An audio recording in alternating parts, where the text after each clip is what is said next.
एष सुरासुरमणु सिन्धवन्दितं धोदगादिकं ममलं प्रणमामि वर्धमानं तीर्थं धम्मस्कातारं शेषे पुण्यतीर्थहरि ससौवसिद्धे विशुद्धस्वभावे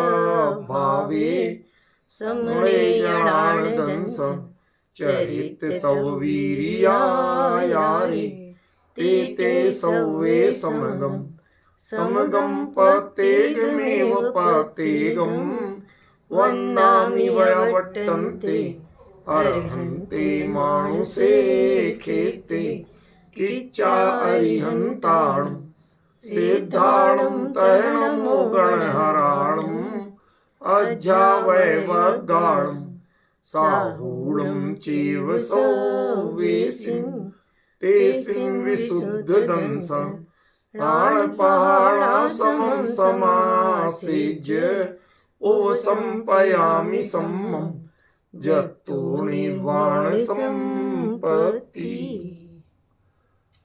प्रवचन सार परमागम ज्ञान तत्व प्रज्ञापन महाधिकार गाथा 54 पृष्ठ 96। जम्पेच्छदो अमुत्तम मुक्तेषु अदिन्द्रियं च पच्छन्नं शैलं सगं च इदरं तं नाणं हवदि पच्चखम्। यह गाथा जो कुछ इसका अर्थ छपा है उससे काफी कुछ अलग बात कह रही है। अब आप कहेंगे कि भाई आप तो सबको दूसरों को गलत और अपने को सही सिद्ध करने के लिए अपनी चर्चा चलाते हो। ऐसा बिल्कुल भी नहीं है, स्वप्न में ऐसा मत सोचिए। मुझे चिंता है कुंद कुंद के मूल अभिप्राय की, ठीक है ना। पहले अपन शब्दार्थ करें, थोड़ी उस पर चर्चा करें, फिर मैं जो कहना चाह रहा हूं आपको खुद दिखे, ठीक है ना। देखो, पेच्छदो देखने वाले जीव के एक तो ये अर्थ होता है, और एक देखते हुए ये अर्थ होता है।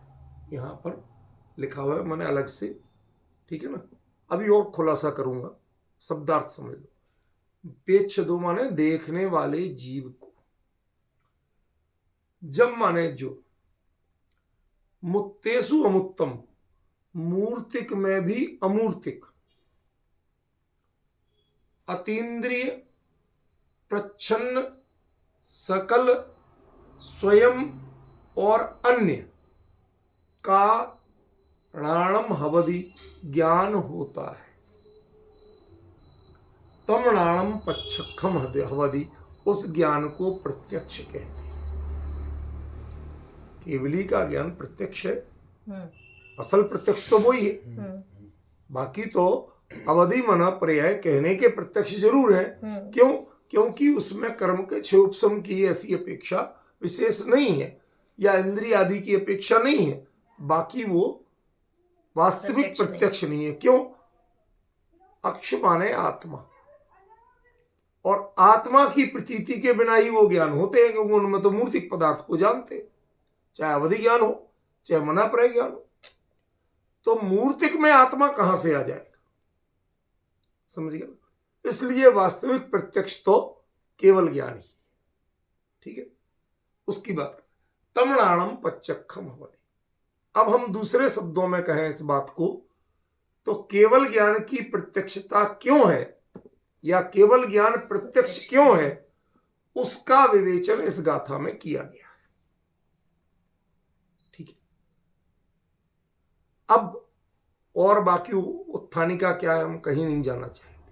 आचार्य ने जितना कहा हम उस पर केंद्रित रहना चाहते हैं कि देखने वाले के जो ज्ञान मूर्तिक में भी अमूर्तिक, अतीन्द्रिय प्रच्छन्न सकल स्वयं और अन्य का ज्ञान होता है, उसे प्रत्यक्ष कहते हैं। अब ये तो शब्दार्थ हुआ, इसमें कुछ भी पल्ले नहीं पड़ रहा। असल में शब्दार्थ है, वाटर माने पानी, इतना तो समझ में आ रहा है, इसके अलावा कुछ समझ में नहीं। मैं पहले एक चीज पर ध्यान दिलाना चाहता हूं वो है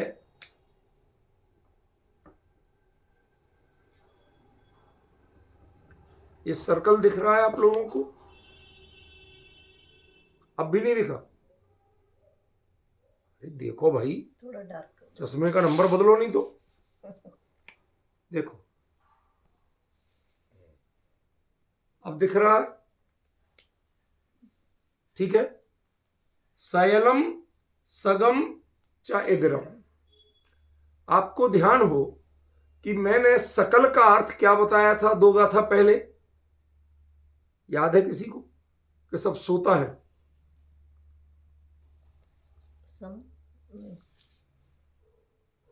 एक पदार्थ की संपूर्ण पर्याय का ज्ञान, एक पदार्थ का पूरा ज्ञान, ये बताया था ना? याद है अच्छी तरह? बताया। एक पदार्थ का पूरा ज्ञान, एक को परिपूर्ण रूप से जानना। जबकि लोगों ने अर्थ किए हैं सकल माने सबको जानना। अब यदि ये अर्थ हो तो मुझे ये बताओ, सकल में तो सब आ गए और सगम माने मैं आ गया स्वयं, तो इदरम में क्या आएगा? फिर अन्य क्या बचा? ये कुंद कुंद है और केवली के वचन के अनुसार बोल रहे हैं। इसमें वो चुटकुलेबाजी नहीं की जा सकती कि आधे इधर जाओ आधे इधर जाओ बाकी मेरे पे। कौन आएगा? जब तुमने 2 में बांट दिया तो बचा कौन? तो फिर से अन्य का अर्थ क्या होगा? विजय जी जरा बहुत सावधानी से सुनना क्या बात कह रहा हूं। उस समय गाथा में यही अर्थ किया था मैंने कि सकल माने एक पदार्थ को परिपूर्ण रूप से जाना। उसमें सकल माने लोकालोक नहीं था। ये मैंने 3 बार ठोक ठोक के अर्थ किया था कि यही है। तो मेरे पास कई लोगों ने मुझे लिख के मैसेज किए, फोन किए, बातें की कि साहब सकल माने तो सभी कुछ होता है, अब आप सकल माने एक कर रहे हो अर्थ। हमें कुछ गले नहीं उतरी। टीकाकारों ने तो सकल माने संपूर्ण लोकालोक के सभी पदार्थ ये लिया है, समझ गया ना? तो ये 51वीं गाथा में जो सकल का अर्थ आपने किया था वो हमें गले नहीं उतरा था। हमने कहा कोई बात नहीं, कई ऐसे प्रश्नों का मैं कोई उत्तर नहीं देता। मुझे जो आचार्य कुंद कुंद के भावों से जुड़ के अर्थ करता हूं, मुझे जो अच्छा लगता है वो करता रहता, ना भय रखता हूं ना आशंका। कोई क्या कहेगा मुझे इसका डर है ही नहीं। कहना कहते रहो। यदि मेरी बात का समर्थन कुंद कुंद करेंगे तो आपको मानना पड़ेगी, और नहीं करेंगे तो मैं मान जाऊंगा। उसमें क्या झगड़ा? कोई हमारे अंदर पूर्वाग्रह की भावना तो है नहीं। लेकिन आज तक जितने भी ऐसे प्रसंग आए उसमें हमेशा 2-3 गाथा बाद कुंद कुंद ने ही समर्थन किया है, उस बात को क्लियर किया है। अब मैं आपसे पूछता हूं कि सकल माने लोकालोक के सभी पदार्थ हों और सगम माने मैं हो, तो मैं स्व और पर दोनों आ गए, तो तीसरा कौन रहा? फिर बाकी बचे हुए कौन रहे? बताओ आप विजय जी। अब समझ में आ रहा है कि वो अर्थ कितना सटीक था? वो आचार्य के हृदय में बैठ के झांक के देख रहा था। प्रवचन सार एक ऐसा ग्रंथ, ऐसा विषय है कि एक शब्द भी इसका आ जाए तो मेरे लिए कहीं आ रहा हूं, जा रहा हूं, इवन भोजन आदि भी कर रहा हूं, वो दिमाग में निरंतर चलता रहता है, रात को सोते समय तक चलता है। और वहीं से अपने आप जो उत्तर आता है वो मैं बोलता हूं। मैं परवाह नहीं करता मैं कब कहता हूं कि मैं बोल रहा हूं।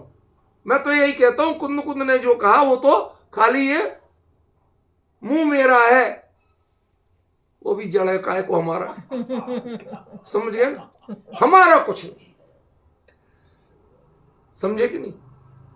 वो तो वही बोल रहे हैं, मैं तो खाली वो प्राकृत वाले थे, मैं हिंदी में बोल रहा हूं। अंतर इतना, और कोई झगड़ा नहीं। अब आप सच बताओ कि वो बात आपको सामने नजर आ रही कि नहीं आ रही?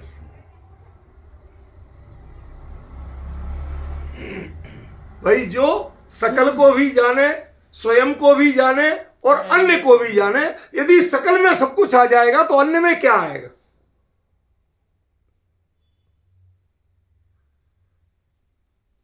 ठीक है, क्लियर हुआ?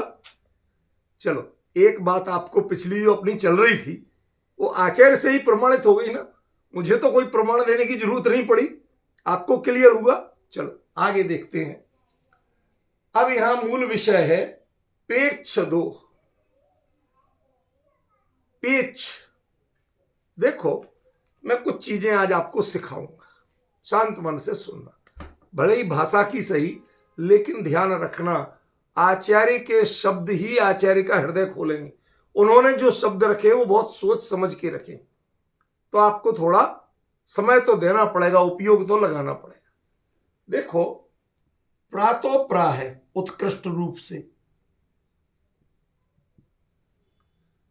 अब इसके बाद में वो तो हम थोड़ा ऊंचा कर दें, एक तो होता है ईक्ष और एक होता है इच्छ। दो क्रियाएं होती, दिख रही हैं?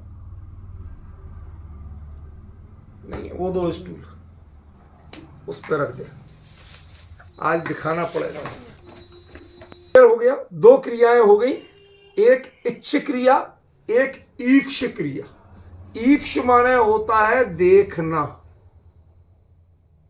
और इच्छ माने होता है इच्छा करना। ठीक, दो बातें तो समझ में आई ना। अब यहां पेक्ष दो में दोनों हो सकती। आचार्य ने तो चाछा दिया है, जबकि ये जो कक्षा वाला छा होता है, ये देखो, इसको प्राकृत में कई बार का और खा भी होता है और कई बार चा और छा भी होता है।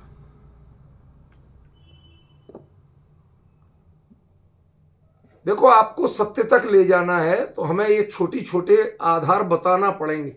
आपको नहीं बताऊंगा तो आपको क्लियर नहीं होंगे। ठीक है, ये हमारी मजबूरी है, हमारे पास और कोई साधन नहीं है। आचार्य के शब्द ही हमारे पास एकमात्र साधन है। ठीक है, अब देखो जरा शांत मन से, क्यों आचार्य ने यदि पेख दो लिखते, पेख दो लिखते तो अकेला प्रेक्ष, ये प्रेक्षता है, यही अर्थ निकलता, दूसरा अर्थ ही नहीं निकलता, क्योंकि का खा कक्षा वालेक्षा को ही आता है। ठीक है, लेकिन आचार्य ने लिखा क्या? पेक्ष दो। अब इसमें दोनों संभव है, क्योंकि कक्षा वाले छा को चाछा भी होता है और काखा भी होता है, लेकिन इच्छा वाले को चाछा ही होता है, उसमें काखा नहीं होता। ठीक है, अब इसमें फिर क्या लेना चाहिए? प्रश्न तो उठे। प्रा माने उत्कृष्ट रूप से इच्छा करने वाले जीव को या उत्कृष्ट रूप से देखने वाले जीव को, और देखने वाले को ज्ञान होता है भाई, और सब चीजें छोड़ दो, पेक्ष दो राणम अवधि, ये तो क्लियर दिख रहा है ना।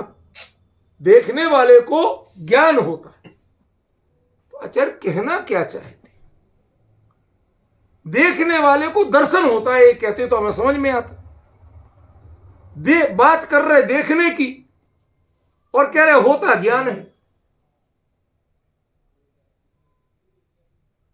देखो, मेरी चर्चा में ये खास बात जानना, पहले प्रश्न पूरे उभारे जाएंगे, जब आपको बिल्कुल क्लियर समझ में आने लगे यहां ये तो बड़ी भारी समस्या है, तब उसी में से समाधान दिया जाएगा।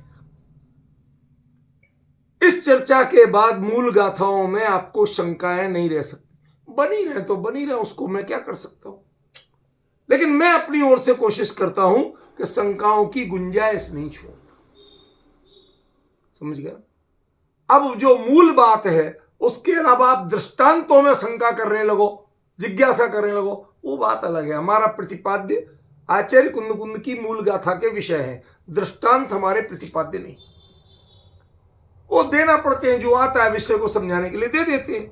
अब उसमें ही पूछने लगो आप। कल तीर्थंकर का दृष्टांत दिया, हमारे एक सज्जन पूछते वो तीर्थंकर के ऐसा होता है वैसा होता है, क्या होता है क्या नहीं होता है, वो अपना मूल प्रतिपाद्य नहीं था। उसे सीमित जानना, दृष्टांत को दृष्टांत तक ही रखना, सिद्धांत बनाने की कोशिश मत करना। ठीक है ना? मैंने बता दिया था उनके जो होता है वो तीर्थंकरों के पंचम काल में जो उपसर्ग होता है वो हुंडा सर्पणी काल दोष है, खरेखर तो होते ही नहीं है तीर्थंकरों। तीर्थंकर नामकर्म में शामिल नहीं है, उसके प्रोटोकॉल वाले को हो ही नहीं सकते। समझ गए ना? ये जो 2-3 तीर्थंकरों की जो हो गई बस हो संयोग। ऐसे तो चौथे काल के बिना तीर्थंकर होते ही नहीं, ये तीसरे काल में हो गए। पंचम काल में केवली होती नहीं, या पंचम काल में भी हो तो बहुत सी बातें मिली। तीर्थंकरों के पुत्री नहीं होती, वो भी हो गई ब्राह्मी सुंदरी। उपसर्ग नहीं होते, उपसर्ग हुए। तीर्थंकर बालयती नहीं होते, 5-5 बालयती हो गए। तो कुछ अच्छी बातें हैं, कुछ बालयती होना बढ़िया बात आपके लिए, और पुत्री होना बुरी बात है। हमारे लिए तो सब अपवाद हैं और कुछ नहीं है। जैसे पुत्री होना अपवाद है ऐसे ही बालयती होना भी अपवाद है। धोखे में मत रहना। सब हुंडा और सर्पणी काल दोष के अपवाद है। अब ये चर्चाओं को हम अलग ही रखें इस चर्चा से। अपना मूल विषय उससे एकदम भिन्न चल रहा है। अब केवली की बात कर रहे, और केवली के लिए कह रहे हैं पेक्षदोणाणम हवधि, प्रेक्षक के ज्ञान होता है। समझे?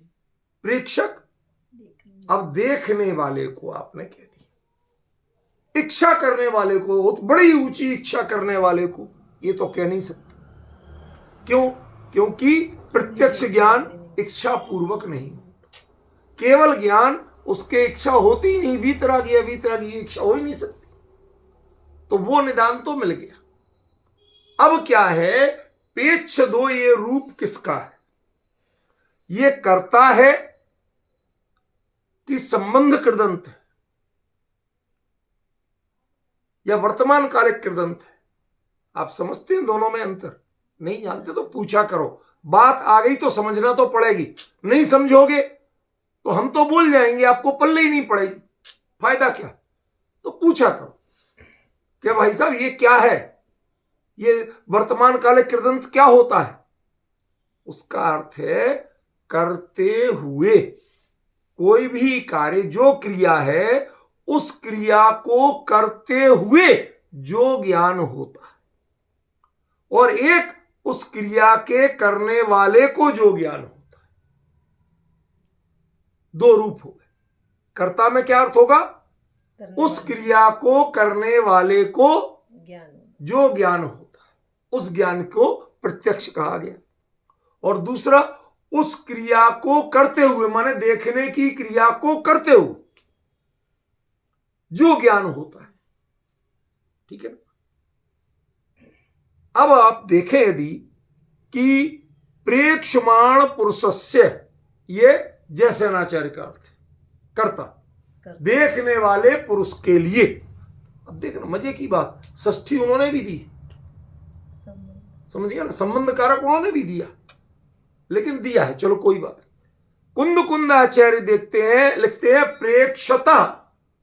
देखो आप, वो अमर चंद्राचार्य देखिए आप, जहां उसका संस्कृत छाया दी है उसके नीचे दूसरी पंक्ति, विकल्पांतः प्रतिपाति प्रेक्षतः एव। ये जो प्रेक्षतः रूप है ये कर्तावाची नहीं है, ये स्पष्ट रूप से वर्तमान कालिक कृदंतवाची है। देखते हुए जो ज्ञान होता है वह प्रत्यक्ष होता है।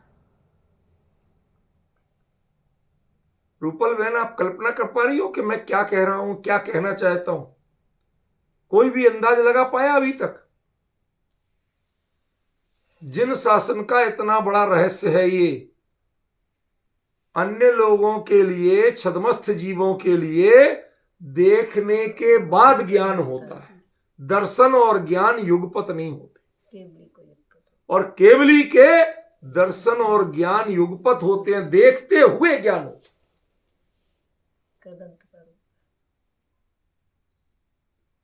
अब बताओ कौन सा रूप होना चाहिए? कर्ता होना चाहिए?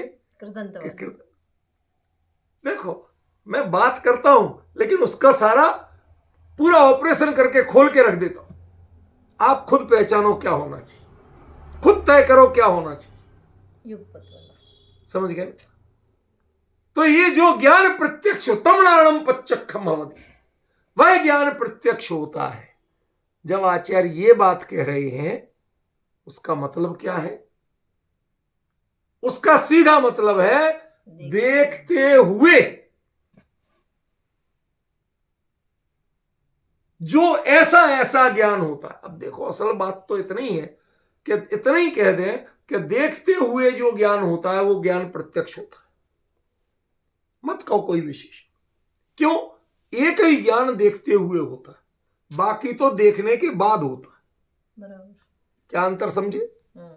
चार ज्ञान देखने के बाद होते, दर्शन गुण और ज्ञान गुण, इनकी परिणति युगपत, एक विषय में युगपत नहीं, वो युगपत हो रही है लेकिन एक विषय में युगपत नहीं, क्रम पड़ता है। ठीक है ना? छद्मस्त जीव के दर्शन और ज्ञान में क्रम पड़ता है, लेकिन केवली के दर्शन और ज्ञान की परिणति युगपत होती है। तो शॉर्ट में कहना हो तो इतना कह दो कि पेच दो जमणाणम अवधि तमणाणम पच्चखम अवधि। देखते हुए जो ज्ञान होता है वह ज्ञान प्रत्यक्ष होता है। खत्म कहानी। असली मुद्दे की बात तो आचार्य ने इतने में कह दी। पेच दो जमणाणम हवधि, जमणाणम हवधि तमणाणम पच्चखम हवधि। हटा दो बाकी को थोड़ी देर के लिए। देखते हुए जो ज्ञान होता है वह ज्ञान प्रत्यक्ष होता है। Without any hesitation, without any tension आप ये अर्थ कर सकते हैं और ये जिन शासन से सम्मत है। लेकिन कुंद कुंद यहां शास्त्र से जानते थे। पॉइंट समझना जरा रूपल बहन क्या कह रहा हूं। इस बात को यहां कुंद कुंद शास्त्र से जानते थे। अपने सामने किसी जीव को ऐसा प्रत्यक्ष करते नहीं देखा था। ये प्रवचन सार केवली के साक्षात्कार के इस बाद का ग्रंथ है। ये इससे प्रमाणित होता है कि अब उन्होंने उस चीज को देखने के बाद लिखा, प्रत्यक्ष देखा कि जो प्रेक्ष दो देखने वाले के जो ज्ञान, जिसके दर्शन की प्रवृत्ति के साथ साथ जो ज्ञान होता है वो ज्ञान प्रत्यक्ष होता है। इन सबको थोड़ी देर के लिए साइलेंट कर दो, कोई अंतर नहीं पड़ेगा। एक अर्थ इतना ही पर्याप्त। देखते हुए दर्शन गुण के कार्य होते हुए जो ज्ञान होता है वह ज्ञान प्रत्यक्ष, वो दर्शन के पूर्वक नहीं होता, दर्शन के होते हुए होता। पॉइंट समझे कि नहीं क्या कह रहा हूं? क्लियर हुआ? देखते हुए जो ज्ञान होता है वो ज्ञान प्रत्यक्ष। अभी तो यहीं रुको, जल्दीबाजी मत करना, अब इसकी गहराई जानो। देखने के साथ ही जो ज्ञान जानने में समर्थ है, प्रथम क्षण में वस्तु का निराकार निर्विकल्प दर्शन होता है। जो क्षण निर्विकल्पता का है उस निर्विकल्पता में सविकल्पता रह सकती नहीं है। रह सकता है कोई तो निर्विकल्प ज्ञान ही रह सकता है, सविकल्प ज्ञान नहीं रह सकता। ध्यान रखना, यहां विकल्प माने राग नहीं है, राग द्वेष के भाव नहीं है। यहां विकल्प माने भेद है। समझ गए? क्रम कहो या भेद कहो, अलग अलग करके जान। एक द्रव्य की त्रिकालवर्ती, जिसको सकल कहा है, त्रिकालवर्ती सभी परिणतियों को वो एक समय में एक साथ जानता है कि अलग अलग करके जानता है? एक साथ जानता एक साथ है। उसमें जानने में हर चीज क्लियर आती है, उस क्लैरिटी में वो अलग अलग है, वो बात दूसरी है। लेकिन उसको जानने का काल एक है, जानने के काल में क्रम नहीं।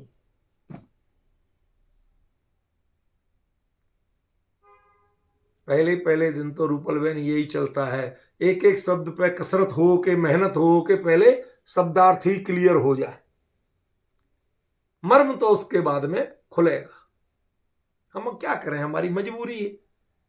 जब आचार्य के मूल वचन है तो पहले दिन तो सबकी मेहनत करा करा के मुझे क्लियर करना कि हाँ भाई आचार्य के इस शब्द का यही अर्थ है, इसका यही क्रम है, ठीक है।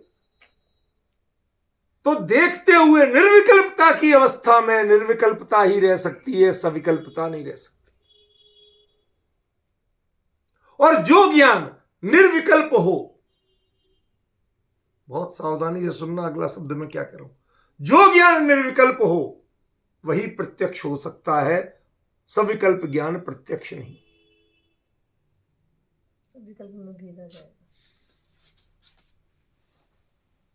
जैनों के इसी केवल ज्ञान के इसी लक्षण को, इसी परिभाषा को बौद्ध दर्शन ने लिया और वो कहता है कल्पना पोढ़म अभ्रांतम प्रत्यक्षम।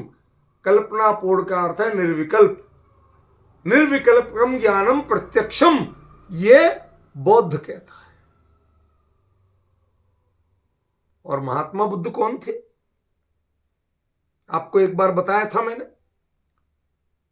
भाई, जब वो घर छोड़ के निकले तो वैदिक कर्मकांड के तो विरोधी थे वो, तो वैदिक में तो दीक्षा ले नहीं सकते थे, इस्लाम था नहीं, क्रिश्चियनिटी थी नहीं, कहां जाके दीक्षा लेते?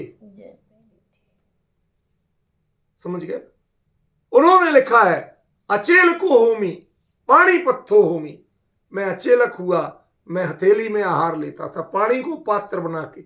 ये कर पात्री, पानी पात्री, ये दिगंबर मुनिराज के लक्षण हैं, श्वेतांबरों में ये लक्षण नहीं है। उनके साधु पात्र में आहार लेते हैं, हमारे यहां कर पात्र में आहार लेते हैं। समझे? वो लिखते हैं और साथ में विनय पूर्वक लिखते हैं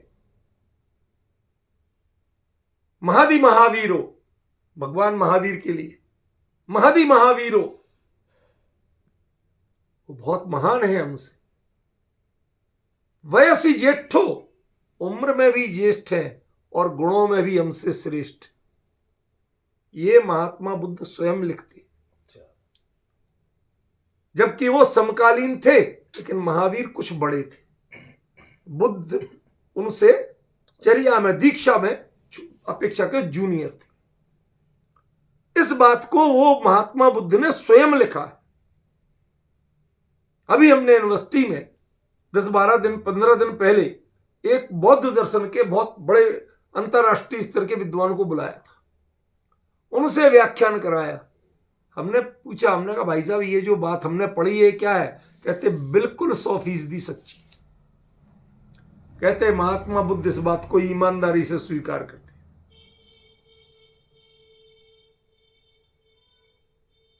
तो जिन्होंने किसी रूप में केवली को देखा जाना होगा, केवली के दर्शन को देखा जाना होगा, वही तो कह सकता है कि निर्विकल्प ज्ञान प्रत्यक्ष हो सकता। बाद के तो हमारे जैनों ने नहीं जाना था, तो ये भी नहीं कह पाए। ये कुछ प्रत्यक्ष की कुछ और परिभाषा बनाते हैं,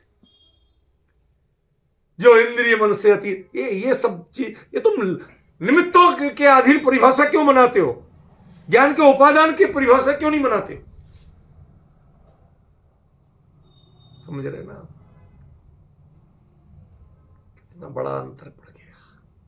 वो अवधि ज्ञान वनप्रय ज्ञान को प्रत्यक्ष मानने को तैयार नहीं है, क्योंकि वो निर्विकल्प नहीं है। निर्विकल्पकम ज्ञानम प्रत्यक्षम कल्पना पोढ़म अभ्रांतम प्रत्यक्षम। आपको प्राचीन, चाहे सांख्य हो चाहे बौद्ध हो, आप जानते हैं कुंद कुंद ने लिखा है समय सार में, पसज्जति संख समोवा, यदि तुम ऐसी बात करोगे तो सांख्य मत आ जाएगा। इसका मतलब कुंद कुंद के सामने ये सब चीजें प्रचलित थी, उन्होंने उनको भी पढ़ा था और उन्होंने हमको भी पढ़ा था।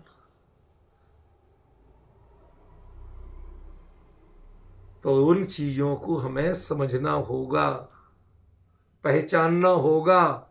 ये आचार्य ने क्या कह दिया, कितनी बड़ी बात कह दी। देखते हुए माने देखना, माने निर्विकल्प, निर्विकल्पम दर्शनम। देखते हुए जो ज्ञान होता है, माने निर्विकल्प अवस्था में जो ज्ञान होता है, वह ज्ञान प्रत्यक्ष होता है। जो भेद करके कर्म करके जाने, वो ज्ञान प्रत्यक्ष। न्याय शास्त्र में जैन ने परिभाषा बना दी। मैं आज अभिभूत हूं रूपल बहन,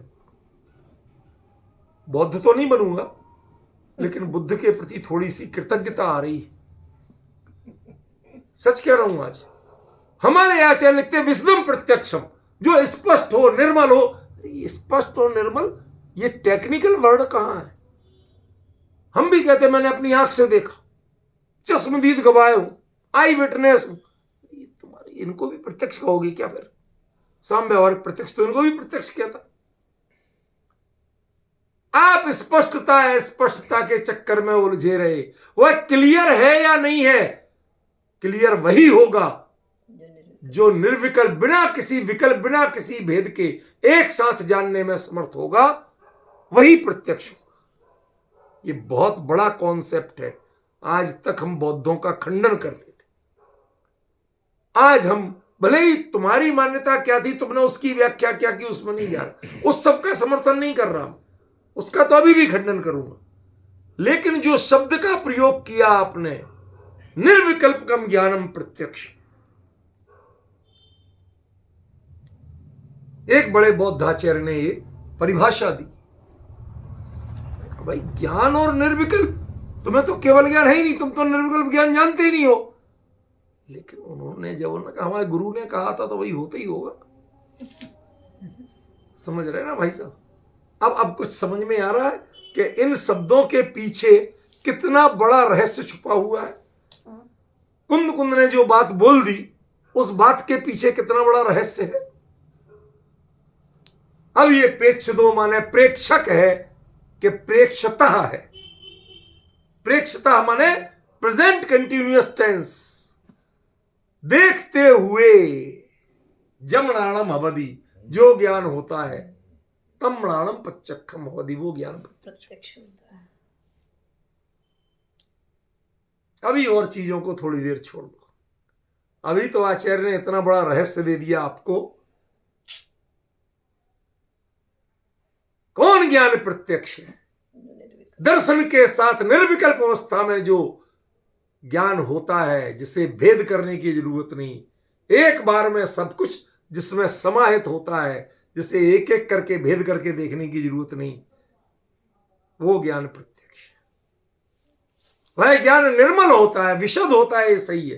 किसी में ब्लरनेस नहीं होती है, 100% क्लैरिटी होती है। लेकिन उसका आधार क्या है? वह क्लैरिटी आई कहां से?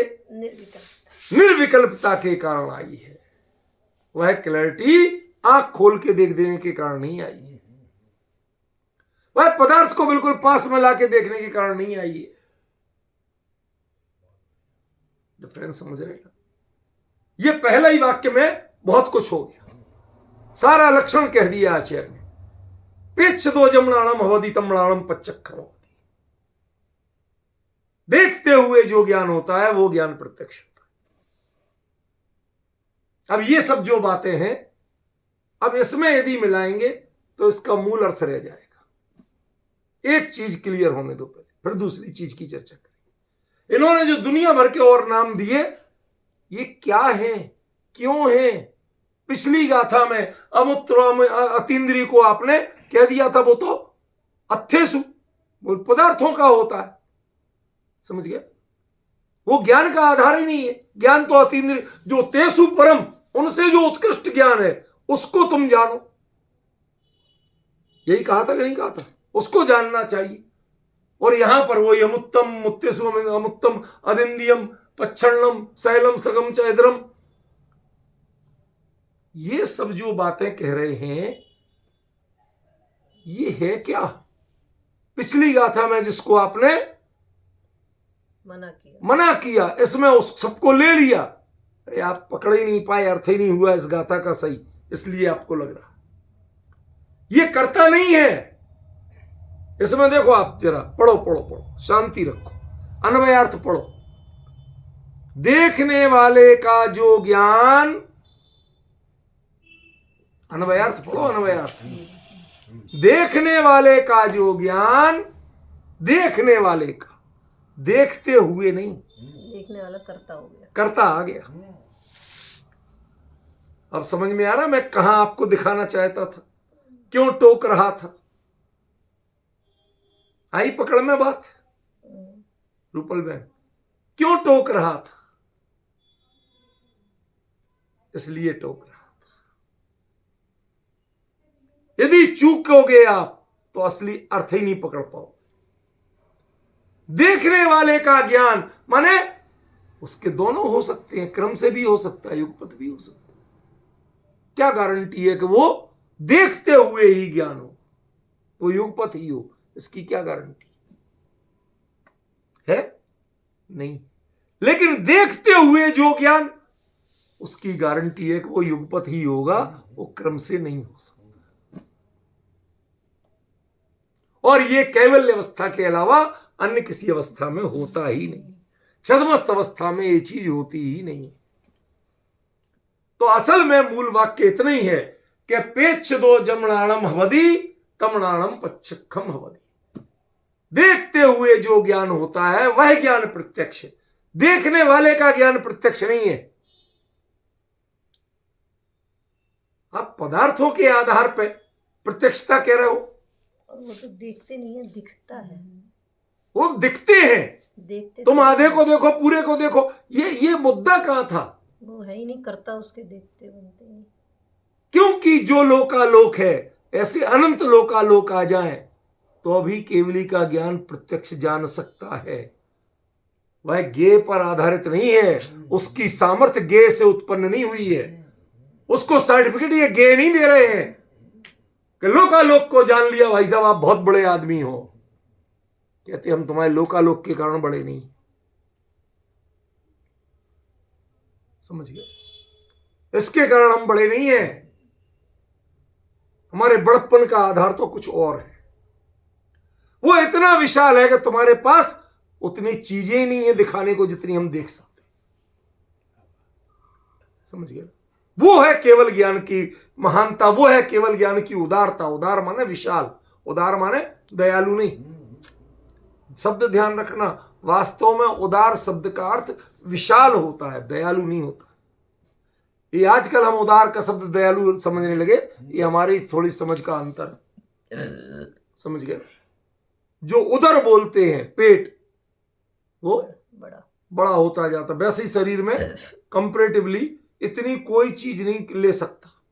नहीं आया समझ? आप हाथ में कितनी चीज डाल सकते हो? इस हाथ के अंदर नहीं डाल सकते।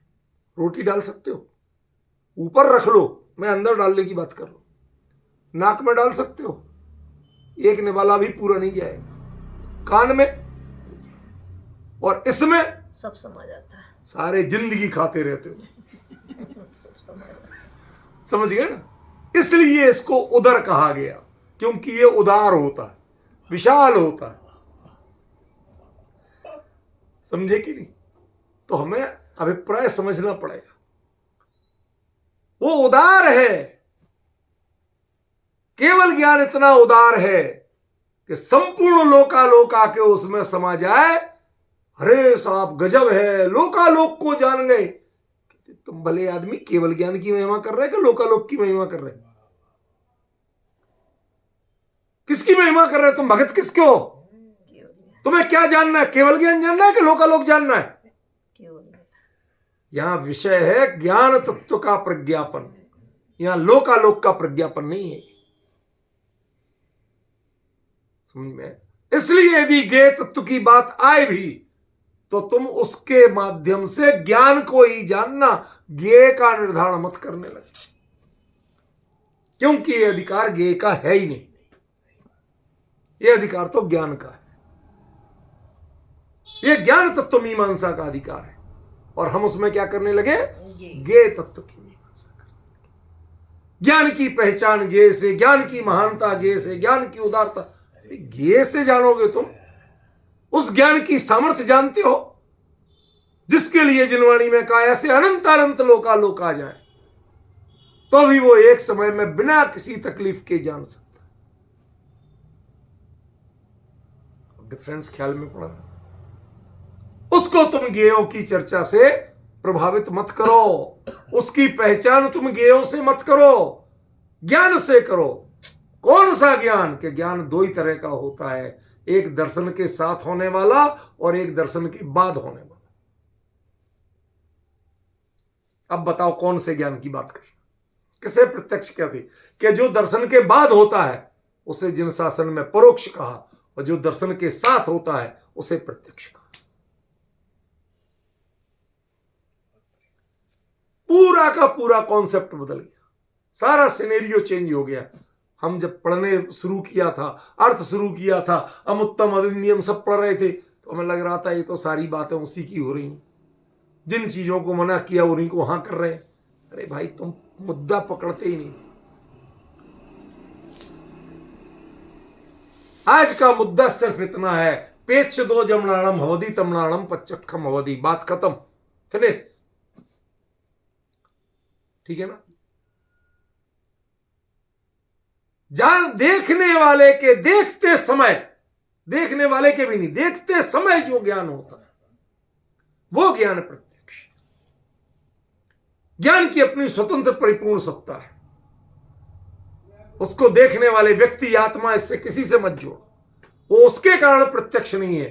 ज्ञान अपनी सामर्थ्य से प्रत्यक्ष होता है, और उसकी प्रत्यक्षता का आधार क्या है?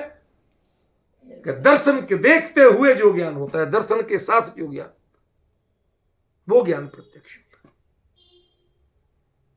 रूपल सच में मैं जब ऐसा गंभीर विषय आ जाए तो दूसरी चर्चा लेके उसे डाइल्यूट नहीं करना चाहता। एक बात करो, बोझ लगे तो आप जल्दी खत्म कर दो, हमें कोई टेंशन नहीं, लेकिन जब तक आज चर्चा चलेगी तो एक ही विषय की चलेगी। आज का प्रतिपाद्य कितना कि प्रत्यक्ष ज्ञान कौन, उसका आधार ये नहीं कि जो अतीन्द्रिय को जाने, अमूर्तिक को जाने, फला, कोई नहीं है आधार। उसका एक आधार दिया, पेच दो जमनाणम हवदी तमनाणम पच्चखम, देखते हुए जो ज्ञान होता है, दर्शन गुण की प्रवृत्ति के साथ जो ज्ञान होता है, ज्ञान की प्रवृत्ति साथ साथ होती है, वह ज्ञान प्रत्यक्ष है, बाकी ज्ञान प्रत्यक्ष नहीं। अब आपको खुली छूट दे रहा हूं कि सारी टीकाएं और सारे व्याख्यान सुन लेना, कल बैठ के रात को पढ़ लेना, और उसमें कहीं ये चीज मिल जाए तो मुझे बता देना। लेकिन आचार्य साफ साफ करे, पेच दो जमनाणम हवदी तमनाणम पच्चखम, सब भूल जाओ। ये जो जम यहां लिखा है ना, इसको लाके यहां कर दो, इस सबको भूल जाओ, सीधा यहां से यहां आ जाओ। पेच दो जमनाणम हवदी तमनाणम पच्चखम हवदी।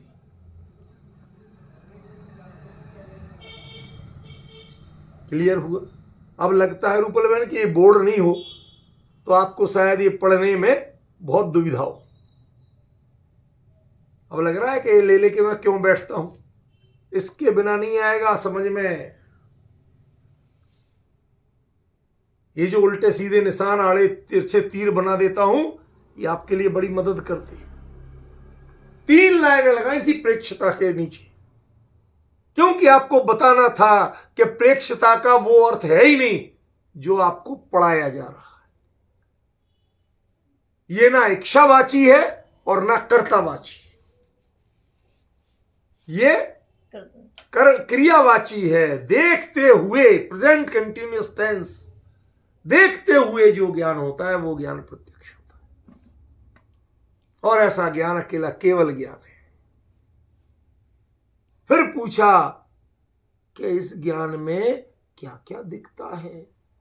जब ये निर्विकल्प है, विकल्प ही नहीं करता, तो इसे कुछ पता भी होता है कि नहीं होता है? ध्यान रखना, दर्शन की निर्विकल्पता अस्पष्टता की वाची है। आप जानते हैं अवग्रह, यह अवाय धारणा, इनकी परिभाषा पढ़ी। दर्शनानंतर भावी ज्ञानम अवग्रह। अब अवग्रह में ही जब वो विषय स्पष्ट है हाँ कुछ है इतना पता चला, तो दर्शन में क्या पता चलेगा? दर्शन से जो फीडबैक मिला उसके बाद वो गया अवग्रह उसको जानता। ध्यान रखना, दर्शन में अस्पष्टता नहीं होती है, दर्शन के बाद ज्ञान हुआ, उसके साथ नहीं हुआ, इसलिए अस्पष्टता होती। ये बहुत बड़ा रहस्य बता रहा हूं आपको जिन शासन का, जो लिखा नहीं मिलेगा आपको। क्या क्या आपके दर्शन, जब दर्शन के लिए दर्शनावरणी कर्म करता क्या है? दर्शन भैया हमारा। अरे कुछ नहीं, उल्टा सीधा बोलते हो तो। दर्शनावरणी कर्म करता क्या है? ऊट पटांग हरकत है। देखो, निद्रा निद्रा निद्रा, प्रचला प्रचला प्रचला, स्त्रियान गृद्धि, यही तो है ना? क्या और कुछ है? यही है ना? ये सब क्या है? ये तो नींद वींद की हरकतें हैं। कम नींद, तेज नींद, नींद में चलना, नींद में बड़बड़ाना है, नींद में कुछ तकिए खा जाना। चक्षु दर्शन भी आता है। चक्षु दर्शन और चक्षु दर्शन भी जो आते हैं तो वो तो इंद्रियों पर आधारित हो गए। अवधि दर्शन भी इंद्रिय, वो इंद्रिय पर नहीं है तो पुद्गल का है, मूर्त पे आधारित है। उसमें चेतन कहाँ है? चेतन दर्शन का चेतन प्रणमन मात्र केवल दर्शन, युगपत होता है, और वो ज्ञान के साथ युगपत होता है। इसलिए दर्शन स्पष्ट होता है। ये तब होता है कि जब ज्ञान बाद में हुआ, वो पहले हो गया, अब उसकी फीडिंग आपको कितनी मिली? क्रम भी पड़ा। क्रम क्या पड़ा? क्रम ही तो पड़ा। एक व्यक्ति कभी कह के गया था, और आपको, जो मैंने कल कहा था ना, आप लाइव सुनते हो और बाद में उस समय का उपयोग कैसा है आपका। यहां तो देखते देखते ज्ञानोपयोग जुड़ा हुआ है, वहां वो अलग है, दिखने वाली चीज अलग है और ज्ञानोपयोग अलग है। ब्लरनेस तो होगी, धुंधलापन रहेगा, कोई नहीं बचा सकता आपको। यदि आपको ज्ञान में धुंधलापन नहीं चाहिए तो दर्शन कभी धुंधला नहीं होता है, दर्शन के साथ ज्ञान को जोड़ दो, 100% क्लैरिटी मिलेगी। समझ गए? 100% क्लैरिटी मिलेगी। यदि ज्ञान में परोक्षपना आता है तो कब आता है? कि जब वो दर्शन के बाद होता है। ये है आज की गाथा का मूल विषय, और इसका अर्थ कहीं ढूंढना, आराम से ढूंढना, कहीं मिल जाए तो मुझे बताओ।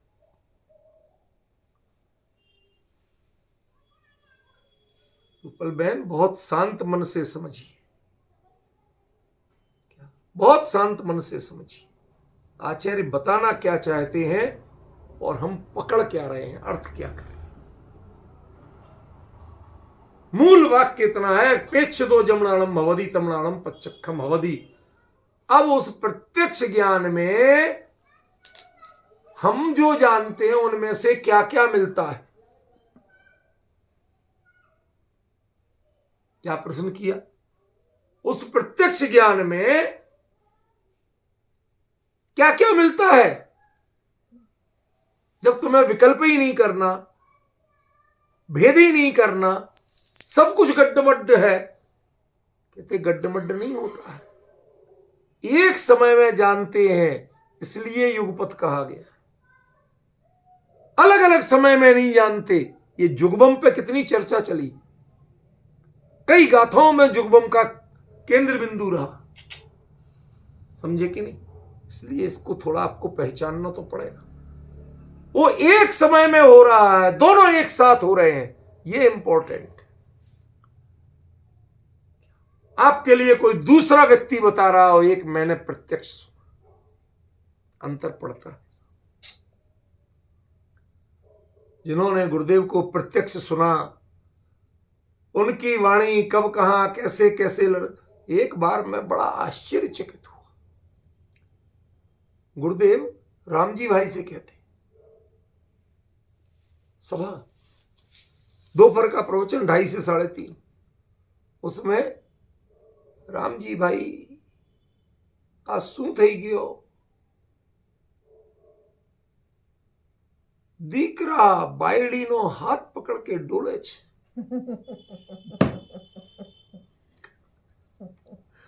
पता नहीं किस ग्रह के थे आप, तब लगा हमें वाकई में यहाँ के नहीं थे, आप कहीं और से आए थे।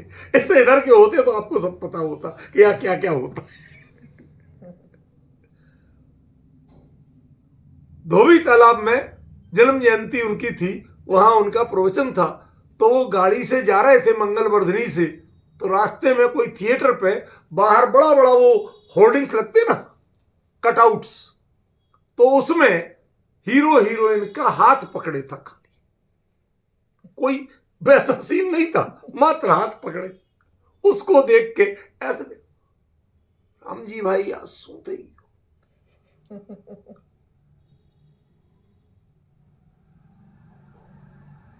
उन्हें समझ में नहीं आ पाया, पूरा जीवन निकल गया समझ। देखो ये है अंतरंग में उस विषय से कितनी अनासक्ति, परिचय ही नहीं है, इतना देख के हैरान हो रहे हैं। दीकरा बायડીનો हाथ पकड़ के, जो जो उन्होंने प्रत्यक्ष देखा जाना, राम जी भाई भी मुस्कुरा के कहते प्रमाण वचन गुरुदेव। क्या कहें, जो गृहस्थी में है वो तो सब जानते हैं। कहते महाराज आप कुछ जानते नहीं हो। शू थई गयो राम जी भाई, ये जिन्होंने ये जीवन प्रत्यक्ष देखा हो उनका, ठीक है ना, वो यदि उनके व्यक्तित्व पर कोई उंगली उठाता है तो ऐसा लगता है तेरी उंगली काट दो, क्या आदमी है तो। अरे जान के कुछ कहे तो समझ में आए, ना जाना ना पहचाना और उन पर उंगली उठाते हो, समझ रहे ना। अब आज के खाली आप जो प्रवचन सुनते हो, हमने उस समय की जीवंत वो सभाएं देखी। घड़ी ने जो बजाया नहीं और चर्चा शुरू, घड़ी ने बजाया और चर्चा, एक सेकंड का उल्लंघन करते नहीं देखा कभी। बहु भाई खड़े हो जाते थे, बोलते थे, बोले लोगों के भाई इतने दान आए, इतने, ऐसे देखते थे, कभी रुचि नहीं ली। और कभी कभी इशारा कर देते थे, बाबू भाई ज्यादा नहीं बोलना, 2 मिनट से ज्यादा मत बोलना ये चर्चा। अब लोगों को सूचनाएं देना तो क्या करें, वो बाबू भाई की जिम्मेवारी थी। उसमें भी ऐसे देखते थे, कभी ऐसे बैठे रहेंगे उदासीन, कभी ऐसे देखते थे, कब तक चलेगा ये समय सार जैसे ग्रंथ में मैंने इतनी चर्चा की, उसके नतीजे में बाद में तुम ये चला रहे हो। ये अनासक्ति, ये उदासीनता जिसने प्रत्यक्ष देखी हो, वो उनके लिए जब ये कहते हैं कि अरे साहब मंगल वर्धनी में चलने वालों को क्या पता, तुम नहीं समझ सकते भाई, हमने प्रत्यक्ष देखा। और हमारे श्रद्धा उनके प्रति जो है उसको कोई चीज नहीं हटा सकती। हमें किसी से प्रमाण पत्र की जरूरत नहीं, समझ गया। लोग कहते हैं आजकल कि वो मानोगे, जाति स्मरण को मानोगे तभी हम प्रमाण मानेंगे, गुरुदेव का भक्त नहीं तो नहीं। तो मैं तुमसे सर्टिफिकेट मांगा किसने हमें? हम गुरुदेव के तत्व ज्ञान से जुड़े हैं, जाति स्मरण से नहीं जुड़े। जाति स्मरण सामान्य क्षोभसम ज्ञान का रूप है, केवल ज्ञान का रूप नहीं। इसलिए हमारे लिए ये दबाव मत डालो, हम सत्य के अनुयायी हैं और सत्य ही मानेंगे। हमने उनके प्रत्यक्ष जो देखा, उनके व्यक्तित्व को देखा, उसके बाद हम कोई चीज अन्य मानने को तैयार नहीं। पवन जी सही घटना है, जब मूल मंदिर का पंचकड़क होना था, जिनबिंब आए तो वहां किसी ने कह दिया कि साहब दिगंबर ग्रंथों में तो पूजा पाठ में ये लिखा है कि लाल नख मुख नयन श्याम अरु श्वेत हैं, लेकिन कर दो भाई। तो उनने बाल काले कर दिए, भवें काली कर दी, होंठ और आंखें हल्की सब कर दिए। अब नाथूलाल जी साहब पहुंचे, पंडित जी वहां इंदौर से, उन्होंने कहा स्वामी जी ये क्या कर दिया? देखो ये लिखा है ना नंदीश्वर, अरे वो अकृत्रिम जिनबिंब होते हैं, वो रत्नमयी है, उनके ऑटोमेटिक कलर होते हैं। यहां जो प्रतिष्ठा होती है वो प्रतिष्ठा शास्त्र के अनुसार होती है, ये वहां के अनुसार नहीं होती। क्या करना है, ये साफ करो, इन्हीं इनमें प्रतिष्ठा नहीं होगी। पंडित जी મને કઈ ખબર નથી, આમાં શું થાય છે ખબર નથી। जो पंडित जी कहे वैसा करो। उन्होंने अपने जीवन में इतनी प्रामाणिकता रखी, जिन आगम की और जिन शासन की, उनके लिए तो हमें सुनाते उनके नाम पर। ठीक है, उन्होंने जाति स्मरण बहनश्री सब कुछ कई बार गाया, कई बार कहा, हमें भी उसमें कोई शंका नहीं है, लेकिन उस शंका का अर्थ प्रतिष्ठा नहीं। प्रतिष्ठा शास्त्र के अनुसार होती है और श्रद्धा मान्यता हमारी उससे भिन्न होती है। इन दोनों को जब आप मिलाने के लिए हमें कहते हो यही मानोगे तो हम मानेंगे, जी नहीं, हम गुरुदेव ने समय सार का जो मर्म बताया उसके कारण उनको गुरुदेव मानते हैं, हम इसके कारण नहीं मानते। हम जो उनके चरणों में बिछ बिछ जाते थे, वो जो तत्व ज्ञान अध्यात्म की गहराई बताई, हम उसके कारण उनके चरणों में बिछते थे। जो उनके जीवन की अनासक्तता थी, उसको हम देख देख के अभिभूत थे जीवन में। जैसे वो हमारे जीवन में एक प्रत्यक्ष के दृष्टांत है, कुंद कुंद के लिए सीमंधर परमात्मा ऐसे ही दृष्टांत थे, देख के आए थे साक्षात। तो वो कहते हैं जम पेच्छ दोड़ाणम तमणाणम पच्चक्खम। देखते हुए जो ज्ञान होता है वही ज्ञान प्रत्यक्ष होता है, दूसरा ज्ञान प्रत्यक्ष नहीं। ख्याल में है कि नहीं? इतना हमें क्लियर श्रद्धान में लेना है, तभी आप समझना कि आपने इस गाथा को पढ़ा। अब इसमें जो इतना विषय है, इसमें ये क्या कहना चाहते हैं, इसके साथ इसे क्यों जोड़ा, वो व्याख्या कल चलेगी। आज इस चर्चा में उस व्याख्या को नहीं ले सकता, ठीक है ना। और परसों जो चलेगी उसमें इसका असली एसेंस क्या है, सार क्या है, क्यों ये गाथा आई, उसका स्पष्टीकरण परसों होगा।